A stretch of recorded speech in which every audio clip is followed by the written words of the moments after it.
what was your first project? First project was, So how do you ensure that your prices are just right so that the farmers will be benefited? simplest thing that we look for in a buyer is we ask them one question. Are you good enough in using a smartphone? Were you a good student? Were you a bad student? When did you think that you want to start a company? Being an introvert in school, Right. after this getting 100 rupees, Yes. that single moment changed my entire trajectory of my college life. Why did you choose it as a solution which gives for agriculture, for defense, for geomapping, for so many other things as well? Why and how did this idea come to you? Whenever I had the chance to fill any slam book, the last question was your ambition. I always wrote.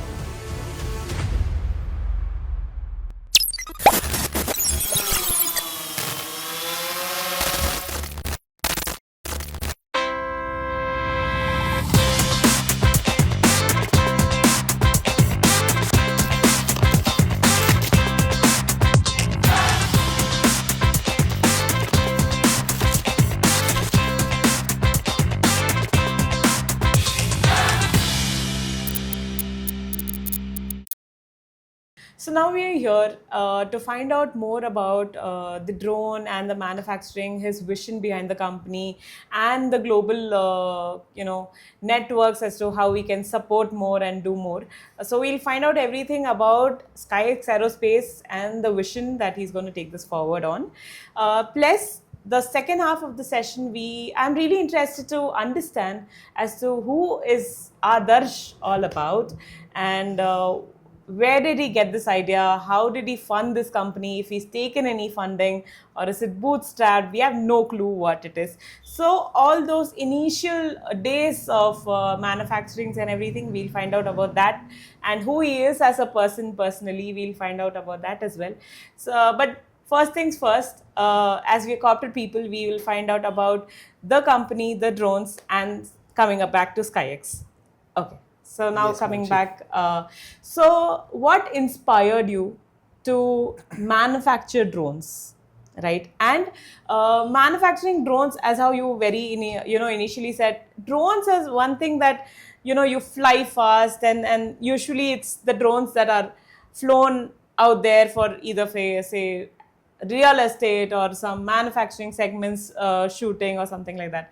Why did you choose it as a solution which gives for agriculture, for defense, for geomapping, for so many other things as well? Why and how did this idea come to you? A small history on this aspect. Yes. When I was young, of course, when you were young, you would have filled a lot of slam books. I'm sure. Yeah. Whenever I had the chance to fill any slam book, the last question was your ambition. I always wrote pilot or race car driver. These were the two things I wanted to become when I was very young. But internet access at that time was very wary. Only when I started college, Jio had launched with unlimited access. So I didn't have the right guidance or the mentorship to get and navigate myself into that field. All I knew was pilots are the ones who fly airplanes, and I was very fascinated about a flying object. I always, learned a lot of conspiracy theories that had UFOs. So anything that flies, I was always fascinated. Eventually, I took up engineering because I couldn't get into that field. And one fine day, I was just in my hostel scrolling through Instagram. Again, thanks to Geo, we had a surplus internet. And thanks to Mark Zuckerberg, we have Instagram.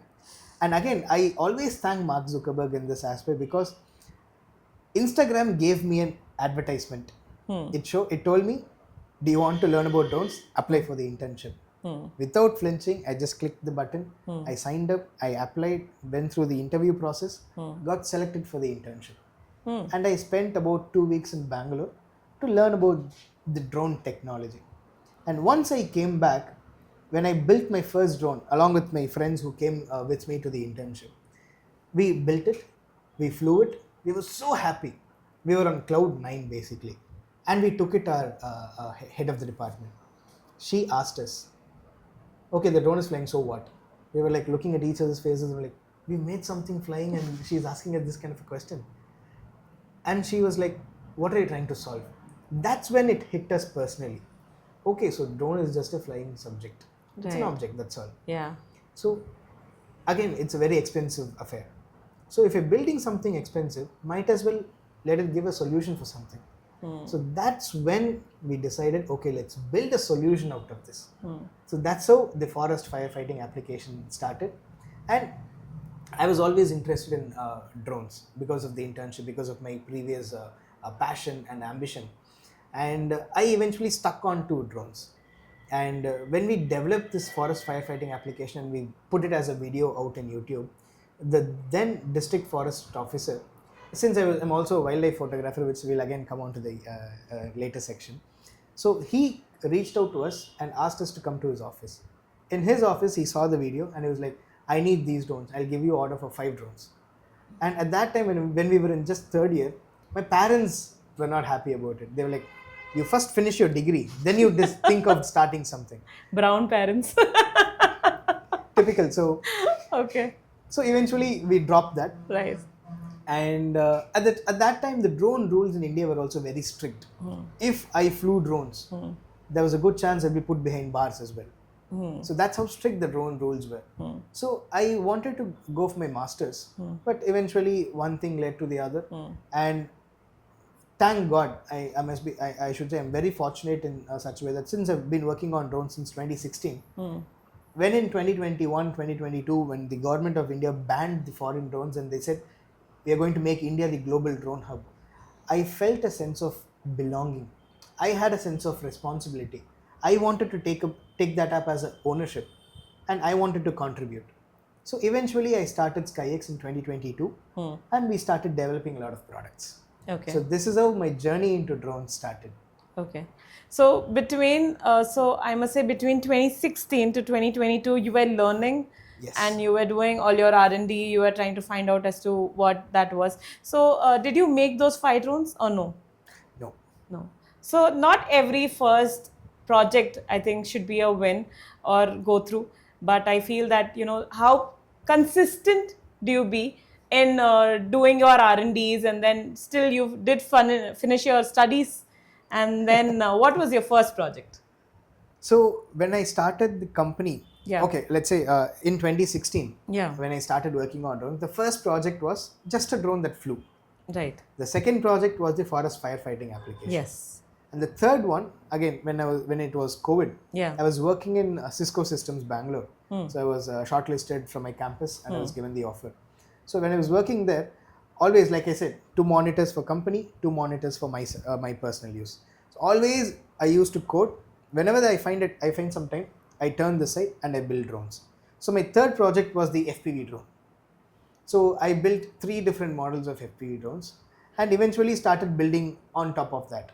And exactly in 2021, 2022, when I started SkyX, I put all my efforts in developing the first commercial product, that was the agricultural drone. Okay. Because again, my grandparents are farmers. Okay. When I was young, I used to be in Coimbatore for some time where I helped them a lot in farming. For every summer vacation when we come here, we go to the farm, we help them. Simple things. We take a big sickle and, we try to cut the sand, mud. We try to, help them with the plantation, harvesting. So since I'm from this background, the labor shortage was a big hit for the industry. Because all the farmers, they want their kids to, find a better life. So the generation that worked on the farms, the next generation, they're moving towards the city looking for IT jobs, Yes. something of blue collar and white collar jobs. Yeah. So eventually, of course, without farming, we won't have food. So that really hit me really hard. That's the first reason why we wanted to develop a drone for agriculture. So agriculture happened. How do you ensure that your drone is affordable for the agriculture? Because as how you rightly mentioned, their next generations wants to move out. So the main reason of them moving out is because of the affordability and no much income that they get as farmers. Yes. Right. So how do you ensure that your prices are just right so that the farmers will be benefited? The pricing when we started the business was on the higher side. Now the prices have come down to an extent that any farmer can afford to Is buy there a it. reason for that? Because the market has started adopting this technology. There's Because also some government scheme. yes, I'll come to that. Yeah, okay. So because the market and the agricultural industry started adopting to this technology, the companies like us, the production volume increased. Because the volume increased, the cost came down. That's how economics work. And not just that, the government also wants farmers to get adopted and adapt. They want farmers to adapt this technology quickly. Yeah. So they're telling, even if the company sells a drone for 10 lakh rupees, there are different classifications. The government is telling, we will subsidize the price anywhere between 40% till 75%. Wow. So let's say if a woman wants to buy a drone, or an agri graduate wants to buy a drone, and if the cost of the drone is, let's say, 6 lakh rupees, the person just has to contribute 3 lakhs, and the remaining 3 lakhs the government pays us. Wonderful. So that's how they're incentivizing and motivating the farmers to buy this technology and start using that effectively. So when rightly you mentioned that the next generation of farmers are all moving towards cities because of the low income from agriculture. So we've built multiple business models around drones itself. So let's say if your dad is a farmer and if you're an agricultural graduate, you can actually do it as a business. Let's say you buy one drone, and in your neighborhood you can rent it out as a service. Right. So by doing that, you're recovering the cost of the drone. Yeah. And after a point when you break even, you start making enough profit. And once you have enough profit, you can buy more drones and you can deploy it to the neighboring districts as well. How user friendly is your drone? The simplest thing that we look for in a buyer is we ask them one question. Are you good enough in using a smartphone? Yeah. That's all. Okay. If they say yes, then flying a drone is a piece of cake. If they say no, again flying a drone is a piece of cake after 3 days. Okay. Because the learning curve is very small and steep. Once you fly a basic drone and once you get a hang of that, you can fly any drone. Okay. And unlike actual aircraft and piloting, when you see so many switches inside the cockpit, people tend to get nervous. Yeah. That's when people think, okay, it's a flying object. Drone pilots are also called pilots. So they have the a phobia, thinking that it's very complex. Yes. But no. Okay. It's one of the easiest out there. Okay. So simple 2 sticks are enough for you to control the drone. And all the drones that we build and when we sell it to agricultural farmers or any business owners, all the drones are completely autonomous. Okay. So let's say you want to spray in your field of land, and if this is the shape, you just have to choose the 4 corners. Okay. And then the drone will automatically create a plan.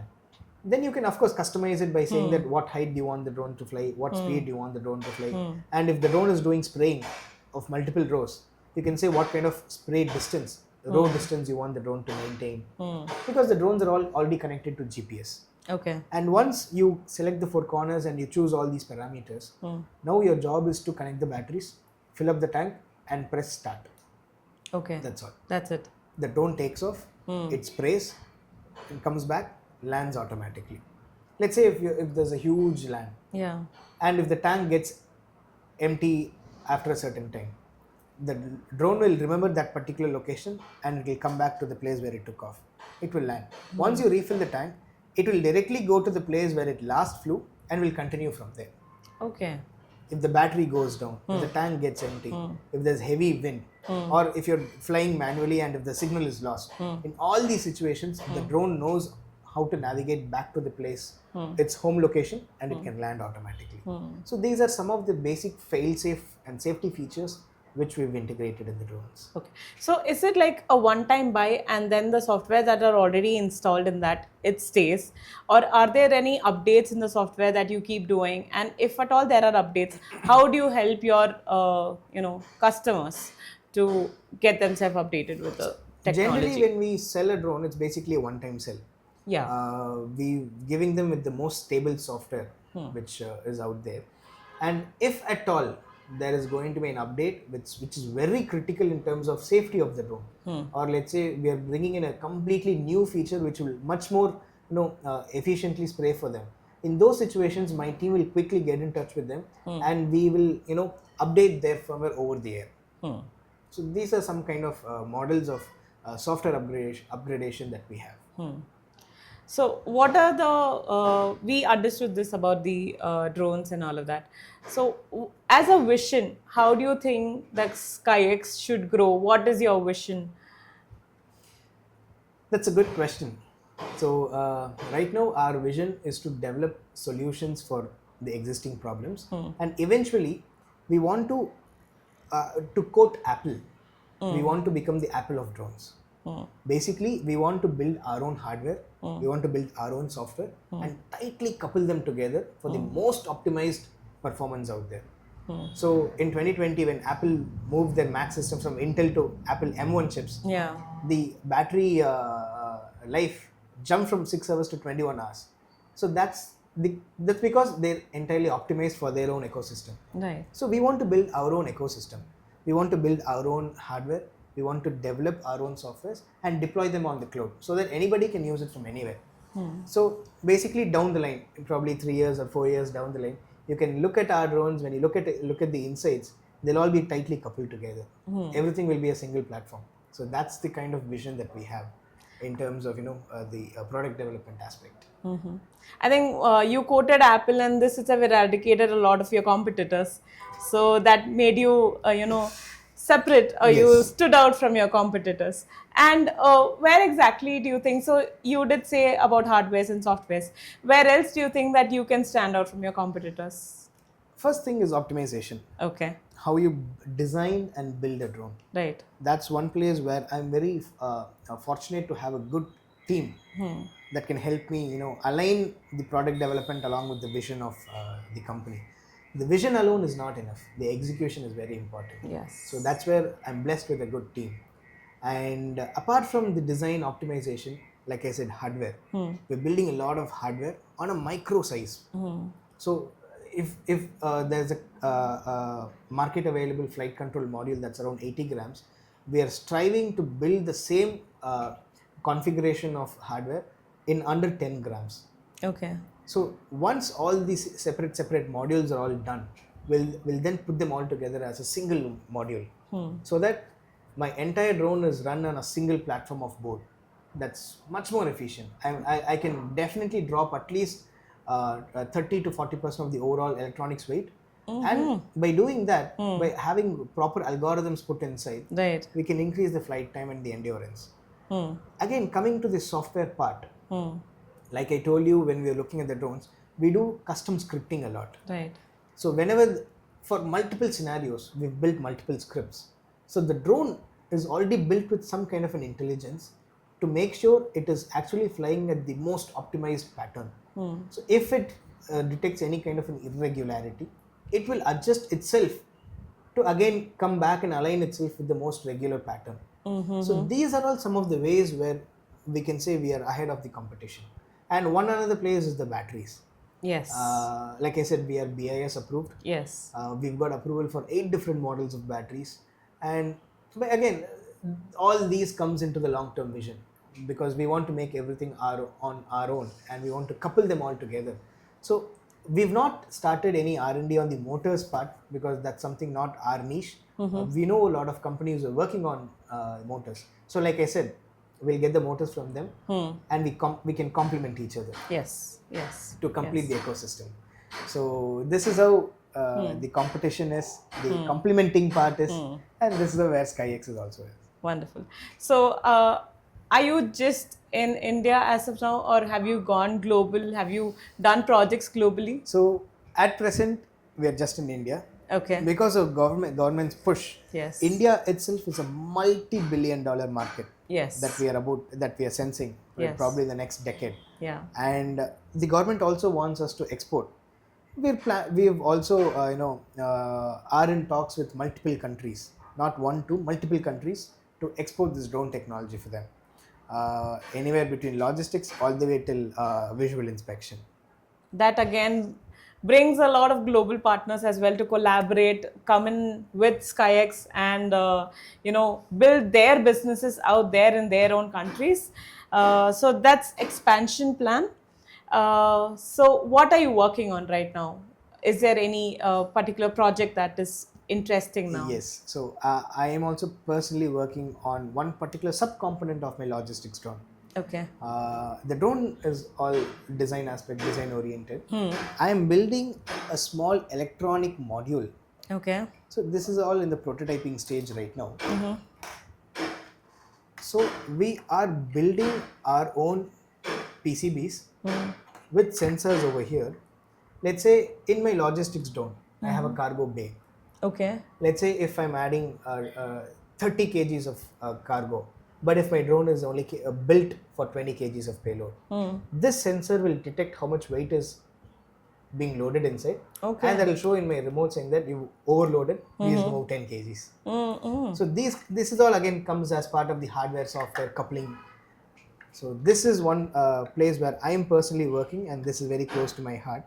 And also apart from this, Yeah. we're also building a small chip Yeah. that will eventually make regular batteries into smart batteries. That's also something that we're building. That's very interesting. Very, very nice. All right. So, if anybody wants to start it as a career, do you think that you can guide them and Yes, absolutely. and come into learning? So, I have also heard in the past that you will have students come over here, Yes. get the demonstration, get the hands-in experience, and all that. Can we talk about that more? See, when I was a student, Yeah. I didn't have the exposure into drones because my college didn't have an aeronautical or a aerospace department. So everything I am doing right now is something that I learned on my own. But at the same time, I'm visiting a lot of colleges to give guest lectures as their chief guest. I'm looking at a lot of students who are very interested in drones. They're having very unique ideas.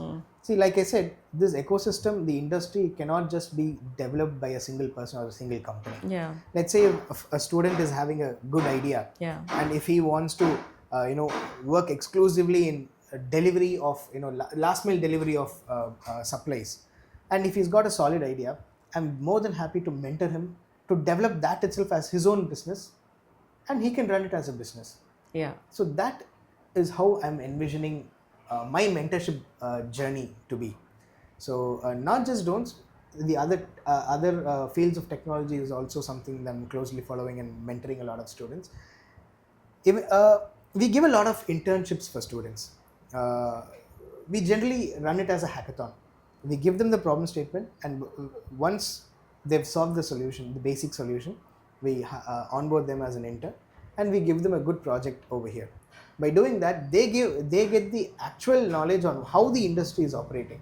Apart from the classrooms and college projects, they know how the industry operates and what kind of technology we are using as industry standard, so that sets them apart from their peers. So eventually, if they want to take up a journey and come into the drone part, they have a upper hand right now, and they're already multiple steps ahead of their peers. Right. So actually, in the very few moments that we spoke right now, we did speak about a lot of things: your global contributions, your hardware, software collaborations, and so on. You are a single entrepreneur. What pushes you, or what motivates you to, how do you manage your highs and lows? What keeps you ahead of, so many things that, as a competition or as as a threat that could come over to you? How do you manage all these? It's all part and parcel of this game, right? So Yeah. I am the first generation entrepreneur for my family. Okay. I am not coming from a business background, so I didn't know anything when I started this. Okay. So everything that I'm speaking right now is all of my own experience, all the blows that I've been getting on my back. And, Okay. But every time that I'm down, one thing that motivates me to again rise up and try even more harder is my team again. Because when I hired my first team, we were just burning cash. And I've hired them, and they are here thinking that I pay them salaries on time that puts food on their table. And right now, some of my team members, they're all already married as well, and some of them are getting married. So this thought, my team is relying on this success of this organization, is the first fuel that is running inside me. Right. So the moment I think, okay, my team members they have to take care of the families, that will make me get up, that will make me strive hard, and that will make me even motivate them to work more to get things done. If we are stuck somewhere, we have a lot of brainstorming sessions. We criticize each other. We praise each other. So we do a lot of sessions. Every month we have some kind of a vision meeting for the entire organization. In that meeting, we align our goals to the unified vision of the organization. We talk about their achievements. We talk about any problems that have come in the last month. We talk about the good things that happened, the bad things that happened, and we put them all together as a retrospective, and we run it. So yes, when we talk about fueling, when we talk about staying ahead of the competition, it always, the motivation of the founder is the key point in that aspect. We cannot just rely. I cannot just invest, start a company, hire people, and I cannot just go chill. As a founder, it's my responsibility to take care of the organization. Eventually, the organization will take care of my team. And eventually my team will then take care of the organization. Then that becomes an infinite cycle. So you formed a team. You said 22 was your launch. Year of and inception. we are right now in 26. How big is your team? So when I started, it was just me. That's where I was coming to. What are the challenges that you faced of forming a team, and how important is it to find just the right team for your kind of, because this is a lot tech involved work, and something that involves a lot of R&D. Plus, I also want you to cover if you have any girls, being the girl power that we hold, and of course we are ahead of technology as well. So if you could please give light on that. Team hiring journey started again in 2022. The first 3 months I developed the first product on my own. I wanted to make sure it's stable enough so that when the team is here, they can develop on top of that. Eventually, the first 3 team members of my team were all girls. Is it? Yes. Wonderful. Okay. So my first team of 6, when we had the team of 6, it was 3 girls and 3 boys.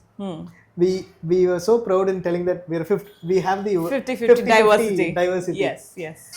All inclusive. Yes. All inclusive nature. And then eventually when we started building the teams, some people left, and my hiring principle also changed. Okay. We didn't just hire them after one round. We started doing a lot of rounds.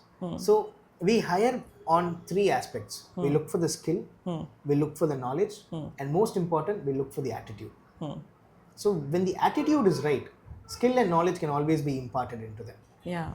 So we have multiple rounds of interviews where we look for each aspect in individual rounds, and once we make sure that the person is right, we hire them.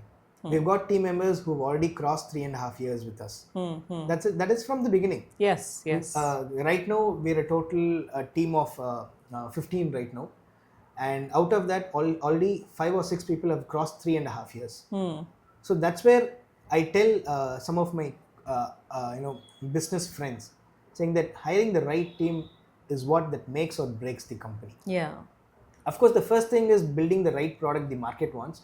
After that, it's the team. It is the team that is going to help you. Yes. And right now we're also in the stage of expansion. We are in fact hiring a lot of people. Okay. More than hiring people for day-to-day jobs, we want to build a second level leadership. Yes. So that makes the business go on autopilot. Let's say if I was the one who was handling all the day-to-day operations, if I'm the one who's taking care of the sales, if I'm the one who's taking care of the product development, then that doesn't leave me with any time for strategy or networking, because that's very important. Because so initially I was the one who was taking care of everything. So slowly I started hiring people, the right people, to take care of individual departments, and that's where we are right now. Right. So we've got to talk about the hierarchy of the organization. We've got a general manager who takes care of the operations. We've got a manager who takes care of the sales. We've got a head of research and development. So all of them come with more than 15 years of experience. Okay. Can you mention the departments that you have in your company? Yes. So we've got a sales department. Okay. We've got a HR department. We've got an accounts department. We've got an operations department. We've got a department that's called remote sensing. That's where the geo mapping, everything comes in. And we've got a department of product development and department for after sales support. So these are all the different departments with which we are operating. Okay. And yeah, so everybody, so in my organization, I also make sure, since this is also a startup, Yeah. I don't want to confine one person to just one role. Yes. So I always want one person to know, to master one role and to know about two other roles. So let's say if the other person from the other role is not there, he can Yeah. always lend in a hand. Support. Yes. And if he's working on multiple roles, he can always be engaged and he can also learn new things every day. Yes. Because end of the day, in a startup, learning is what that matters most. Yeah. Because we as a team, we should know everything on what the other teams are doing. Since we're already working on two different locations where two different teams are present, that's where the vision meeting helps us. Every month, the third Saturday, we assemble early in the morning over here. The entire team, no absent, nothing. Everybody is here. Everybody knows what the other department is doing, and we have team activities on that day. So that builds the bond of the team members as well, who are in fact sitting in multiple locations. This was really good for a startup. I think it was a handbook, I would name it, to understand how to build a team, what are the challenges that you face as building a team. And though there are a lot of people that go in and come out, what stays strong is definitely the values that you initially place and the principle that plays the most important roles. That's in been fact, really when I told you interesting, that yes. I have a couple of people with more than 10-15 years of experience, Yes. then they're all elder than me. Yes. Yes. So generally people do ask, Yeah. how is that ego that is being maintained? Yes. So generally when you hire the right team, obviously the first thing is that we look for people without ego. People who actually want the organization to grow. When I give them the right respect, they in turn give the organization the right respect. Yes. And that's how that fuels the age difference as well. That doesn't create any ruffles and truffles between us.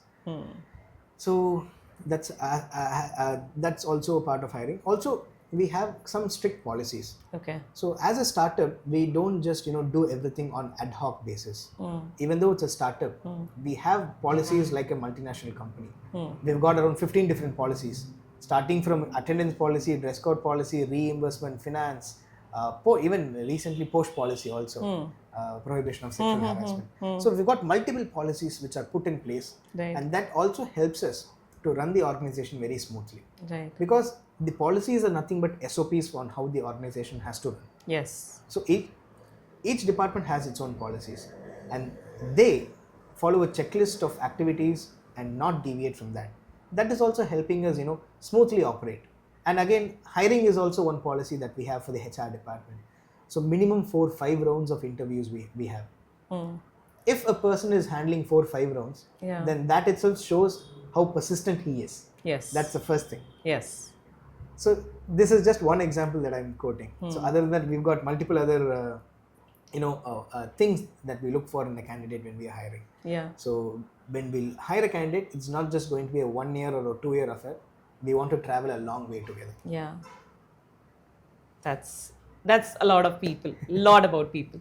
Okay, so we will end up in this as per the company things, right? So I wanted to know what are the different executions that you have done. We'll take that round, and then we'll definitely would want to find out a lot more about you and how did you start this company and so on.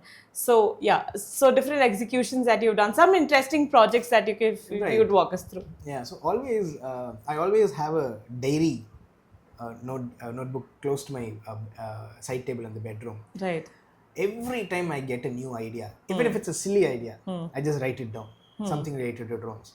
I've written down more than 150 different applications, out of which we've developed 40, out of which only 6 are out there in the market, because the rest, the market itself is still not yet ready. Okay. So a few unique use cases are, I mentioned about the washing of monuments, Ram statue, the Art of Living, Vande Vande Bharat. Yes. We've also deployed drones to wash solar panels. We've deployed drones in tea estates, specifically to ramp up the production, to increase the wages of the laborers. We have deployed drones for Project Nilgiri Thar as well. That's basically the census of Nilgiri Thar, which is the state animal for Tamil Nadu. since those animals are very very shy in nature, you cannot go near them to take senses. So we have to deploy high end zoom cameras, and we have to stay as far away possible to capture the videos and then process them. We've deployed drones for a telecom tower inspection, that that is very close to my heart. We've deployed drones for elephant human conflict monitoring. We use thermal imaging systems for identifying the movement of elephants in the night time. We have deployed drones to, there are few FPV drones that we've deployed specifically being used for car commercials. They fly underneath the car and come on top. Oh, that's amazing. That's interesting. Okay. So these are So I think automobile companies, we can do something like that. so these are some unique aspects which we've done. Right. We've actually built one drone that can go reach a top speed of more than 300 kilometers per hour. 300, you say? Yes. Okay. So that's something that we've built and deployed, executed. And we have executed a couple of unique solutions wherein, I don't want to name them right away, Yeah. because we've not yet published them. Yeah. One good use case that we've done is again archaeological department. So by using a combination of a technology called photogrammetry and LiDAR, we create picture perfect and 1:1 scaled ratio of monuments. By creating those 3D models, we don't have to spend time and deploy people to go there and do the inspections. Just by sitting in my table, I can do the entire inspections. I can see where repair has to be done. I can see where I have to do some kind of a preservation activity. I can see if somebody has done any kind of vandalism. So all these right now at the comfort of my table. So this is a unique use case which we've done. One good use case, we work closely with the Curry Motor Speedway in Chettipalayam, Coimbatore. That's a racetrack. Yes. Yeah. So they wanted a complete survey to be done because they made some changes to the track. They wanted to send the updated information to the FIA, the governing council, to get the approval. So generally this is a very time consuming and a long and a laborious process. We were able to help them to complete the entire thing within 4 days. 4 days. Yes. That's I mean, everything that you're saying, right? Every single every single deployment have very very very tight short duration, which makes you think like, okay, is it even possible? But I think you guys have made it possible. See, that's where drones come into the picture. Right. Basically, it's not just a flying fascinating tool or an object. Yeah. Basically, it is helping me ramp up my efficiency by factors of 10x or 15x. Yeah. That's so yes, these true. are some of the Yes. unique use cases which we've deployed and executed so far. And a lot more coming in. So like I said, we are going to deploy a drone specifically for blood banks. Yes. We are going to do instant delivery of blood to all the neighboring hospitals, organ transportation. So there's a lot, medicine transport. There's a lot of new applications that are right on the pipeline. So probably next time we'll meet, we'll have a much bigger list. That's And, I'm sure, no doubt, no doubt. So now we've understood what and how SkyX operates, does, the people, the culture, the technology, and so many things. Now the next aspect we would like to find out as to who Adarsh is. We've known what that is. We'll go to the next segment now. Right. Right. Thank you. So as we've known a lot about SkyX, now we find out about the founder, Adarsh, as a person, as finding out as to what motivates him, how did he find this out, and how did he come up with this name, or what is his initial day, how were his initial days, as how he did mention that he wanted to be a pilot, but that didn't happen, and why that didn't happen. We'll go through that, but we'll go right from the start. I'll take you back to your school days. I would like to understand if you hail from Coimbatore, or is this your hometown, and where are you from? Who are you, Adarsh? So that's a very complicated question. Yes. My mother's hometown is Coimbatore. Okay. My dad's hometown is Vellore. Both of them are advocates by profession. So they settled in Chennai. Okay. I was born in Coimbatore, Okay. but I was brought up in Chennai.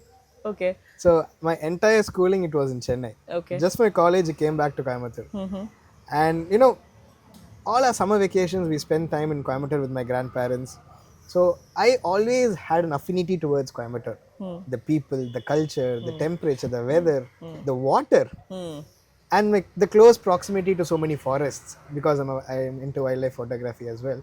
Eventually, I thought, why don't we settle in Coimbatore itself? Okay. And I decided, okay, I will become a Coimbatorian. Mm. Okay, okay. So your schooling, as how you said, was in Chennai. How was your schooling all about? Like, if you could just summarize us in were Right, you a good student? Were you a bad student? What were you? That it does give you a wicked laugh. So tell right. me more about that. So I was such a big introvert in school. Okay. I had a friend circle of, let's say, 4 people, and and whenever I go to so many colleges as a chief guest, my opening remarks used to be like, I was the second ranked in my school from the bottom. Okay. Okay. This is the typical reaction that I get. Right. Right. So this was how my schooling was, to put it into simple 2 sentences. So yes, most of the part, a few teachers were very supportive. They knew that I was very good in practical knowledge. So I always had my hands dirty. I used to always work with wires, batteries, cells. I loved programming. I loved coding. So eventually I took up computer science in my 11th grade. And chemistry is something that I really hate. But actually, both my parents are chemistry graduates in their undergrad, and then they took up law. But me, I hated chemistry to the core. Even in college, I used to just pass in chemistry, Okay. just enough to pass. Okay. Because chemistry is something that I never understood as to why I'm not getting it. So Right. I just left it. Right. But the fate plays in mysterious ways. Now we're working on batteries where I chemistry was is just needed. about to say that. Right. So Yeah. eventually, yes. And eventually, when I was in class 12, there was the biggest dilemma I had. Because I was facing difficulty in chemistry, I even thought I'll get into the architecture. Okay. I even wrote architectural entrance exam and I got a good rank. But again, fate played. It made me choose engineering. And again, I wanted to choose only computer science because of my love towards programming. Right. And there was one mentor that I met before joining the college. He was like, if you take up computer science department, you'll only get into that field. If you take up mechanical, you'll get only into that. He told me, you take electronics and communication. They'll teach you a lot of things from multiple departments. So if you have a love towards a different department, you can always explore that. I love that concept because I always loved exploring new things. So eventually I was like, okay, fine, I'll take electronics. Right. So I took electronics. So you had mentors throughout, like from your school life or from your college life. When did that mentorship happen? And how important do you think that a person needs to have a mentor? Sorry. Mentorship is something that's very important if you ask me, just to put it in simple terms. Because I am not coming from a background that's already established in my family. I'm doing something new. Because when you're doing something new, you need to have people who can actually give you the right advice, who are from either the same or similar background. Because it's not just advice that you're getting from them, it's basically the years of experience and wisdom put into a single sentence. Because when they have taken a similar path, they would have faced a lot of difficulties, problems, and they would have found solutions. If I do the same thing, then that doesn't make me any different from them. Because mentors are people who help us to develop much further than them, because they've built something, and the years that they've put into that, they're cramping that into simple words and simple sentences and giving it to us as starting point to build on top of that. Yeah. So that is how I see mentorship is very, very important. Right. Specifically when you're doing something on your own for the first time, then mentorship is absolute must. Right. Right. So that just goes out to all school students and the college students that you can talk out your mind to anybody that you feel that's around your community. True. To start your mentorship or get your validations of all of your ideas. And I'm sure that every faculties or every teachers that we have in this country will definitely guide you or show you the path, right, to take, Right. So now we've done your schooling and we understood that you're an introvert. A mentor came and then you joined a college. Which college did you go to? So again, Coimbatore, Okay. PSG College of Technology. So did you take up the electronics as how your mentor said? Yes. Okay. Okay. So again, few bad experiences in my school. Mm-hmm. Since I was a very natured person, and I was not very good with studies as well. So there was a teacher who passed a comment looking at me saying that I don't. She literally told me, "I don't think you'll succeed in future. You'll always have to depend on other people to even eat." So these kind of remarks that actually, even though it is negative, but I'm thankful for her to tell that, because that actually fueled my internal hunger to prove to her that I'm not what she said and I can actually stand on my own leg. And when I came into college, so generally people when they get into the college and step foot inside, the first thought that they'll have is be like, I have to get the gold medal, I have Yeah. to get placed in such company, Yeah. so and so companies. The first thought that I had when I stepped foot into the college was like, somehow I'll just have to while away the 4 years without arrears. So this is the first thought I had, because I was in the second lowest mark from my school. But these things, during the orientation program, there was one teacher who wrote, who was giving us introduction about mathematics, integration. He wrote integral a to b f of x dx. He asked us what it meant. And since I'm from a CBSE background, we were, given guidance to see a problem from multiple angles to create solutions. So I knew the answer was f of x is the a curve and a to b is the two limits, and this integral is denoting the area underneath the curve. But so again, being an introvert, I didn't answer. So I was just murmuring the answer in my lips. One good guy who was sitting next to me, he pulled my hand, he raised it up and he's like, sir, he's telling something. And I was like, looking at him like, what have you done, bro? And the professor called me onto the stage. And when I was there on the stage, he just passed on the mic to me and said, whatever your answer is, tell it to the people, tell it there. It was not just orientation for us, the parents are also sitting there. And I was like, oh my god, I'm not just going to lose my manam over here, the entire parents gone case.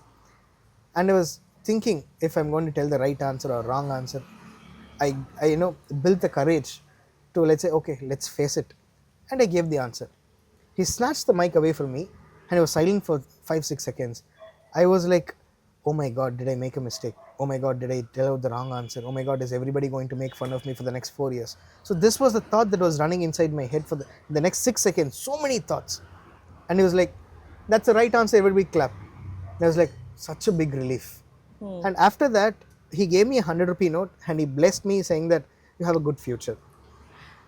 Again, teachers Yeah. who've guided us. Yes. Yes. And because everybody started clapping for me, the name Adarsh, everybody knew it. I All my think that friends. 100 rupees, that would have been worth a lot, Yes. right? There is one thing that was very rightly mentioned. So there was one teacher, maybe I'm sure that she wouldn't have meant it, but there is a remark that was passed. Now there are a lot of students who do go through these defame, stuff. Now it is very important to put this out there, that take the remark Positively. rightly, positively, and work on those. It's not that you shrink yourself or get sunk in those remarks just because of that one incident that has happened, but I think life is much more bigger and there are a lot of things that you yourself can do and you would not know that this is within your potential. You are seeing a person right in front of you who has been not that very good in school studies, but here is owning a company and solving global issues, right? So from there to here now, it is a very interesting story as such, Adarsh, I would say. So how was your college life? Were you an introvert then as well? No, I changed Then you completely. changed, right? So I, from an introvert and being an introvert in school, Right. after this getting 100 rupee, Yes. that single moment changed my entire trajectory of my college life. So the next day, my class tutor wanted me to be the class representative, class rep, because people started knowing about me. Then I started interacting with a lot of people. Then my tutor, he played a very important part. He started pushing me, and he was like, "There's this activity happening here, this activity happening here. You explore that, this." And by the time I was completing my second year, there were around 20 plus clubs in my college. I was part of every single club except two clubs. Women's club, which evidently I cannot be a part of, and Hindi club. I was not very affiliated towards Hindi as well. So except these two clubs, I was part of every single club out there, and I met so many people, learnt a lot. And second year, I started exploring technical associations as well.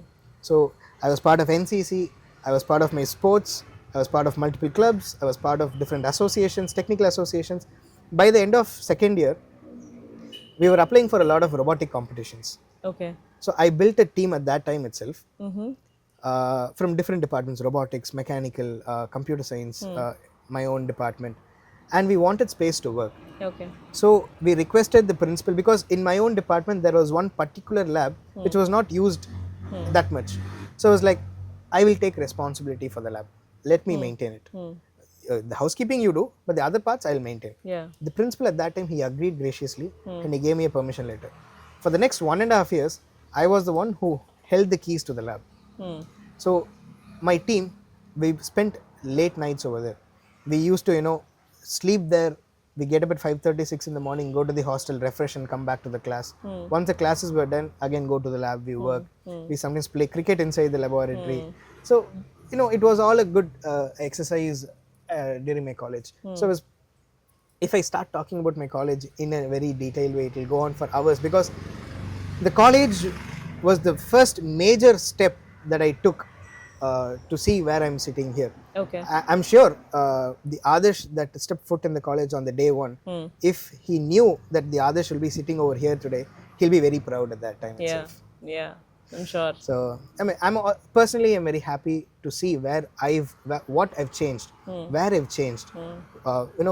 This journey where it took me from being a very introverted person who didn't care about studies to being a CEO of Sky, a company, and the most satisfying satisfaction that I've got was not just the personal satisfaction. It's also that, again, team comes into this.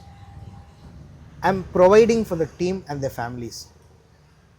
Yeah. That level of satisfaction is the ultimate satisfaction. Right. So yes, my college did prove to be very important and crucial for me. I started putting so much of effort in studying while I was the entire school's second lowest mark. During my first semester in mathematics, I was this class topper. And there were a few subjects where I scored the highest of marks. Programming, C programming was one thing. There were a couple of subjects which I really loved, where I proved what I can really deliver. Yeah. So yes, college did really change my I think life. that one push sometimes is makes True. turn mountains. I would say that one push, that one go, right? So your college, you did so many robotics challenges and everything. When did you think that you want to start a company, and how did you name your company? It's a very interesting thing. And naming of a company also plays a major role in a founder's life. So how did you think that you can become a founder, and where did the ideas all come from? So when I was in college, sometime during the end of the first year, there was this club called E-Club, Entrepreneurship Club. So looking at people coming in and giving guest lectures, I was I was so impressed. That really inspired me to start something on my own. So I was like, okay, I was planning to do it conservatively. So I thought initially, after my undergraduation, I'll go do my masters in US or some other country, learn more from there technically, and work there for a couple of years to earn even more, to pay off the loans and save even more, to come back and start something on my own. So that was my original plan. But when I was in the final year of my college, I was the chairman of the students' union. So I was in the top post of the entire student council. At that time, my HOD, I opted out of placements because I was not planning to get placed in any company. At that time, my HOD wanted me to get placed in some company, so that gave me some marks, because I was also trying to get the best outgoing student award. So I was like, okay, so let me get an experience. I was like, I'll get an experience out of some interview. So I thought I'll sit in this company, Cisco. My resume was 13 pages at that time. Okay. So because of all the activities, volunteering, a lot of things that I've done. When I went for the interview, even though that was my first ever experience, I got shortlisted. I was given with a very high package, and that company was a dream company for my department. So I again thought, if I deny that offer, that will create a bad name for my institution. The company may think we're giving him such a good package and he's denying, is he such kind of a big person. I didn't want that kind of a thought for the company people, and I didn't want that to affect the next upcoming years for my juniors. Yeah.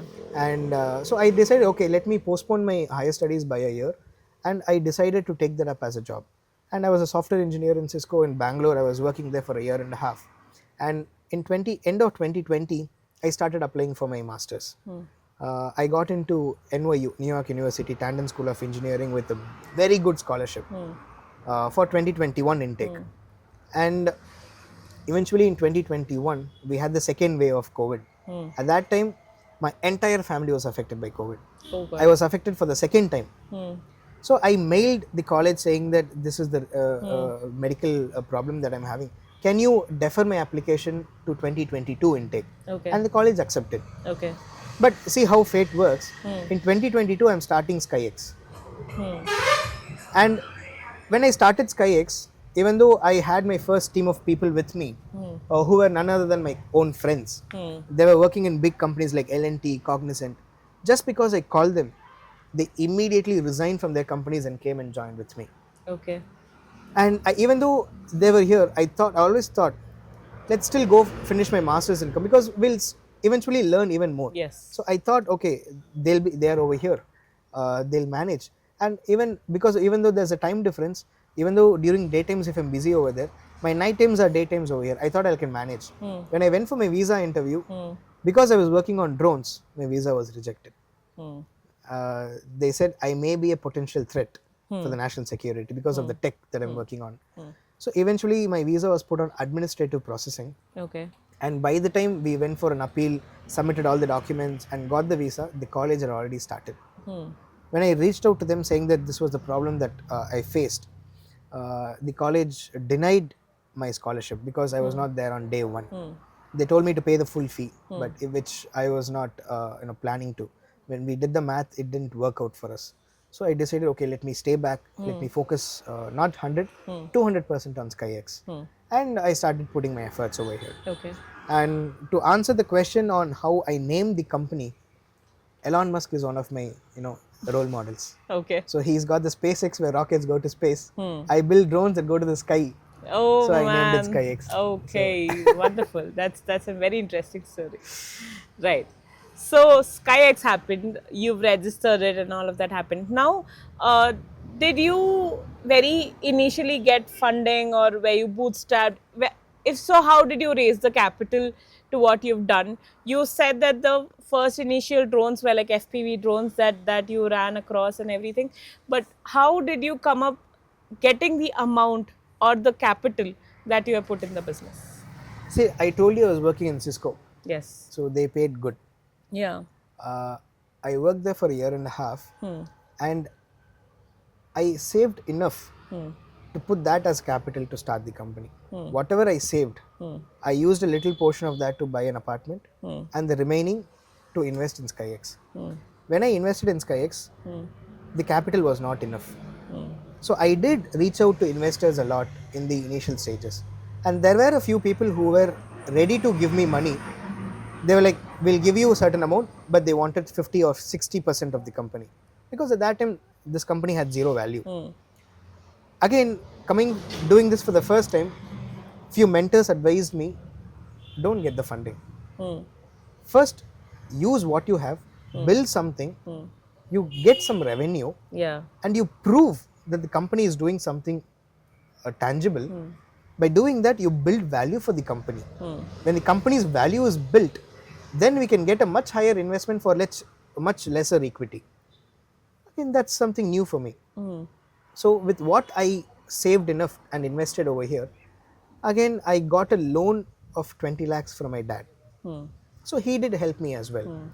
So with that investment as the initial capital for the company, We then started the operations, and eventually we broke even within the first 6 months. Okay. And after that, it's been a little profitable here and there. Right. And right now, if I had taken that initial investment, I would have given away the almost more than 50% of the company Yeah. to somebody just because they wanted to give me money.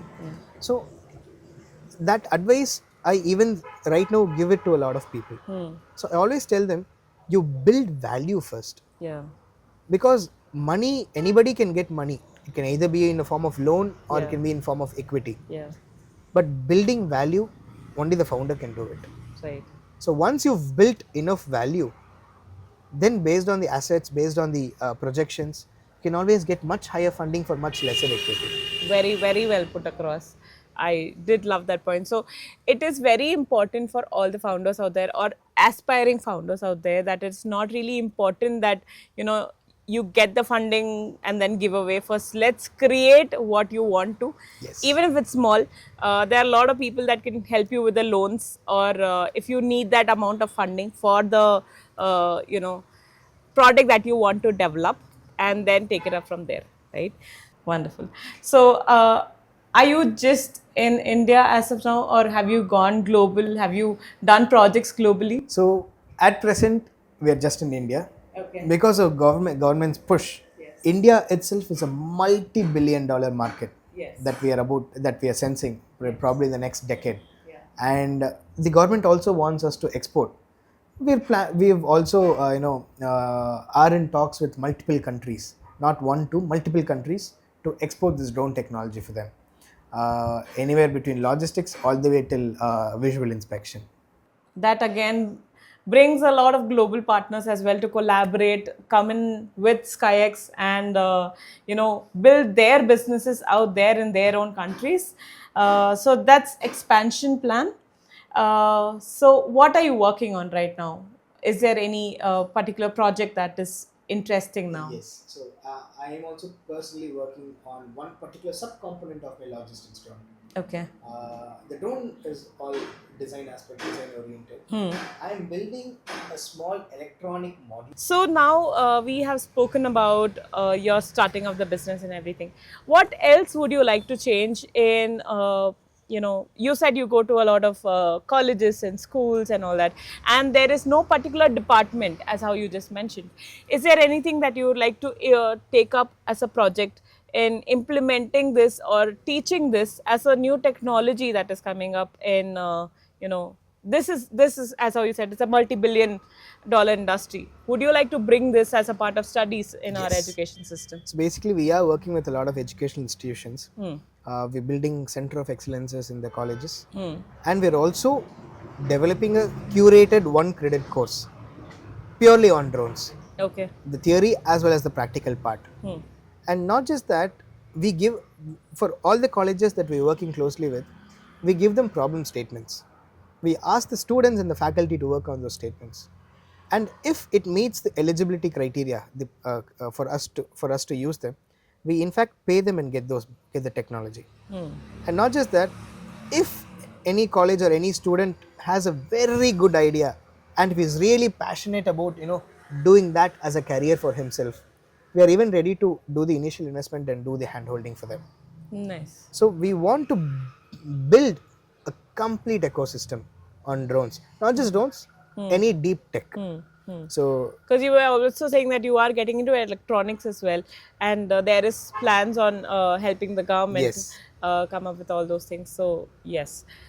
So yeah, so the education system also, I think, will see a change for all of the manufacturers and the, you know, people who want to innovate, basically, right? So we did see that there's a lot of mentorship, there's a lot of guidance, there's a lot of innovations, and you see as to how the journey has been through.